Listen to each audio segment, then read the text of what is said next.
récolte proprement dit du melon, donc il faut le cueillir à maturité, c'est typique du melon du Quercy, on ne peut pas venir dans une melonnière couper tous les melons, il faut qu'on le choisisse, donc on les coupe à maturité, il y a plusieurs critères.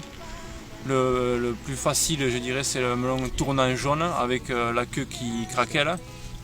Après on a un petit indicateur, c'est la première feuille la plus proche du melon qui est jaune, qui nous permet aussi de voir si le melon est à maturité. Donc là, nous, ça prend un peu de temps pour la récolte, mais on le cueille à maturité. Le melon du Quercy est en IGP, donc IGP, indication géographique protégée. C'est un signe officiel de reconnaissance de qualité par Bruxelles. Nous avons écrit ce que nous faisons déjà. Par exemple, au niveau du melon, nous avons besoin des abeilles. Il y a des fleurs mâles et des fleurs femelles. Et les abeilles viennent prendre le pollen sur les fleurs mâles pour les mettre sur les étamines des fleurs femelles. Et c'est la fleur femelle qui fait le melon. Donc au niveau des abeilles, dans le melon du Quercy, tous les producteurs protègent les abeilles et font de telle sorte qu'il y en ait de plus en plus dans les champs. Alors quand il y a 3-4 hectares, souvent les agriculteurs mettent plusieurs ruches autour de leurs champs. Quand il y a des petits champs, les abeilles sauvages ou domestiques autour peuvent venir polliniser le melon. Et c'est grâce à cela que le melon du Quercy, on respecte l'environnement, on respecte nos abeilles, on respecte l'eau, on en met de moins en moins grâce au goutte à goutte. Et c'est tout cela qui fait la spécificité du melon du Quercy. Nous avons écrit simplement ce que nous faisons depuis plusieurs années.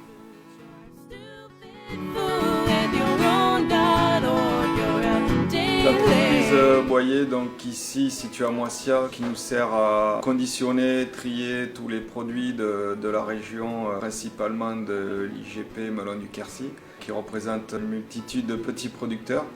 Donc tous ces produits arrivent ici tous les jours en station pour être triés, conditionnés, pour être redistribués le soir même ou le lendemain sur l'Europe ou les régions françaises, en grande distribution française ou chez les grossistes. Melon du Quercy assoit bien l'image du sud-ouest et nous projette toujours dans le marché du melon.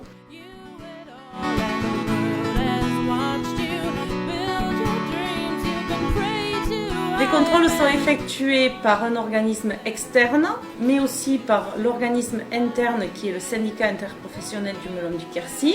Ces personnes qui sont habilitées au contrôle contrôlent autant la production chez les producteurs, mais aussi la qualité du melon en station et en conditionnement.